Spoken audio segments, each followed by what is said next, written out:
साथियों, स्वागत है आपका मेरे YouTube चैनल में। आपके द्वारा किसी न्यायालय में कोई मुकदमा दाखिल होता है, राजस्व न्यायालय में या सिविल न्यायालय में, और आप उस न्यायालय से स्थगन की मांग करते हैं और उस न्यायालय द्वारा आपको उस मुकदमे में स्थगन दे भी दिया जाता है और स्थगन आदेश पारित हो जाता है। उसकी नकल आप प्राप्त कर लेते हैं और वह मुकदमा आगे की कार्रवाई में चलता रहता है। और इस दौरान कभी कभी ये देखने को मिलता है कि आपके विरोधी पक्षकार जो उस मुकदमे में आपके विरोधी पक्षकार होते हैं,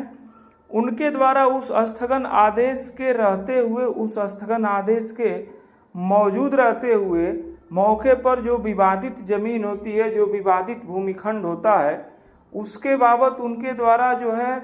उसको क्षतिग्रस्त करने, उसको कब्जा करने या उसको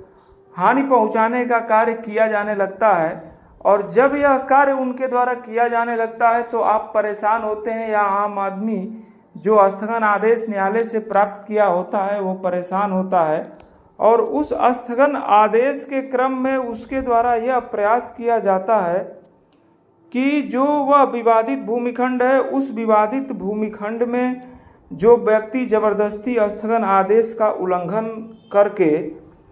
उसमें जो है उसकी स्थिति को बदलने का प्रयास कर रहा है या अवैध अतिक्रमण करने का प्रयास कर रहा है, उसको रोकने का प्रयास उसके द्वारा किया जाने लगता है।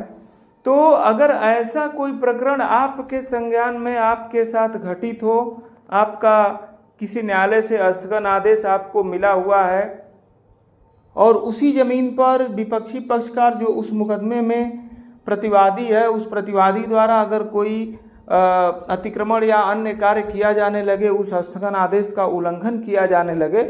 तो प्राथमिक तौर पर उसके इस कार्य को, उसके अतिक्रमण को, उसके कार्य को रोकने के लिए आपको अब तुरंत कंटेम्प्ट तो आप दाखिल नहीं कर सकते हैं कि तुरंत कंटेम्प्ट दाखिल करें। तो मौके पर विवाद की स्थिति से बचने के लिए तुरंत आपको कौन सी कार्रवाई करनी चाहिए और स्थगन का उल्लंघन हो तो उसे रोकने के लिए आपको सर्वप्रथम किस जगह पर जाना चाहिए, इसी के संबंध में एक माननीय उच्च न्यायालय की विधि व्यवस्था मैं आप लोगों के सामने शेयर करने जा रहा हूं, जिसमें 2005 आरडी पेज 364 ये माननीय उच्च न्यायालय की विधि व्यवस्था है। और इसमें माननीय उच्च न्यायालय ने ये कहा है कि जो आर्डर्स हैं, जो स्थगन आदेश हैं, उस स्थगन आदेश का पालन अनुपालन जनपद के कलेक्टर एवं एसएसपी के द्वारा पहुंचकर उपचार प्राप्त करने का प्राविधान है। और कलेक्टर और एसपी का दायित्व है कि उस स्थगन आदेश का निष्ठापूर्ण ढंग से अनुपालन कराएं। कई बार ये देखा जाता है कि जब स्थगन आदेश हम लेके जाते हैं तो कहा जाता है कलेक्टर और उनके जो अधीनस्थ कर्मचारी हैं कि भाई इसमें हम कोई कार्रवाई नहीं कर सकते हैं, हम कुछ नहीं कर सकते हैं। लेकिन इसमें स्पष्ट रूप से इस विधि व्यवस्था में ये कहा गया कि अगर चकबंदी न्यायालय से या सिविल न्यायालय से या राजस्व न्यायालय से कोई स्थगन आदेश पारित है और वह बहाल है, तो उस स्थगन आदेश का मौके पर अनुपालन करने का दायित्व जो है कलेक्टर और एसएसपी का है। और लॉ एंड ऑर्डर के दृष्टिगत इनकी ड्यूटी है एडमिनिस्ट्रेशन की कि वो जो है उस स्थगन आदेश का पालन कराएं। और यदि किसी व्यक्ति द्वारा स्थगन का उल्लंघन किया जा रहा है तो लॉ एंड ऑर्डर मेंटेन करने के लिए उस स्थगन आदेश का मौके पर अनुपालन सुनिश्चित कराया जाना चाहिए। कई बार एक माननीय उच्च न्यायालय की एक विधि व्यवस्था आई विजय बनाम स्टेट में, तो उसके बाद हम लोगों ने भी देखा कि राजस्व का जो अधिकारी हैं, जो एसडीएम्स हैं, तहसीलदार हैं या अन्य अधिकारी हैं, स्पष्ट रूप से अनुपालन के संबंध में कोई आदेश लिखने से कतराने लगे और उनके द्वारा सामान्य तौर पर कहा जाने लगा कि भाई सिविल कोर्ट का आदेश है तो आप जाइए उसके अनुपालन के लिए उस कोर्ट में आप चाराजोई करिए। लेकिन ऐसा नहीं है। इस विधि व्यवस्था में स्पष्ट रूप से कहा गया कि law and order duty of administration to maintain अंतरिम injunction stay grant by the DDC court और सिविल कोर्ट, यानी डीडीसी कोर्ट या सिविल कोर्ट द्वारा या राजस्व न्यायालय द्वारा कोई स्थगन आदेश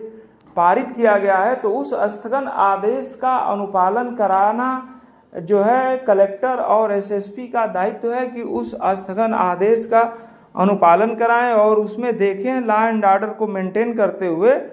कि मौके पर उस आदेश का कोई उल्लंघन किसी पक्षकार द्वारा नहीं हो। तो अगर आपके हक में कोई स्थगन आदेश पारित है और किसी पक्षकार द्वारा उस स्थगन आदेश का मौके पर उल्लंघन किया जा रहा है और उल्लंघन को आप रोकने का प्रयास करते हैं, तो सर्वप्रथम आपको उसको रोकने के लिए उस जिले के कलेक्टर और एसपी को उस आदेश की प्रति के साथ जो है उसके अनुपालन के लिए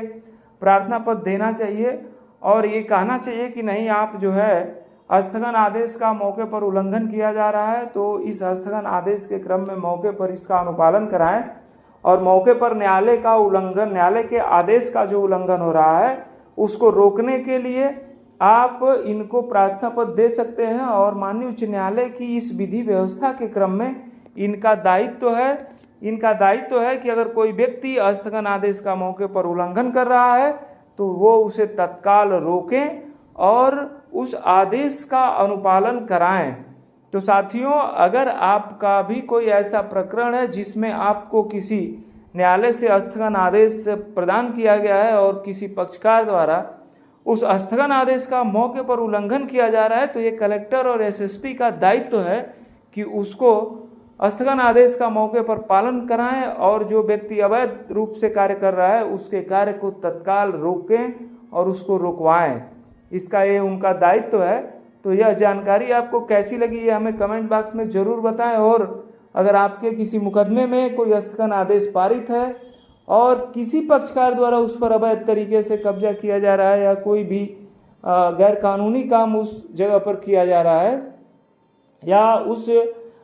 विवादित भूमिखंड को क्षतिग्रस्त करने या कब्जा करने का प्रयास किया जा रहा है, तो आप भी सक्षम उस जिले के कलेक्टर और एसएसपी को स्थगन आदेश की प्रतिलिपि के साथ प्रार्थना पत्र दे सकते हैं और उसके स्थगन आदेश के मौके पर अनुपालन कराने के लिए आप उनको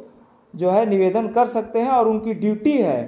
कि वो स्थगन आदेश का मौके पर पालन कराएंगे और जो अवैध अतिक्रमण किया जा रहा है, जो अवैध कार्य किया जा रहा है उस जमीन पर, उस विवादित भूमिखंड पर, उसे तत्काल रोकने का आदेश भी उनको देना चाहिए।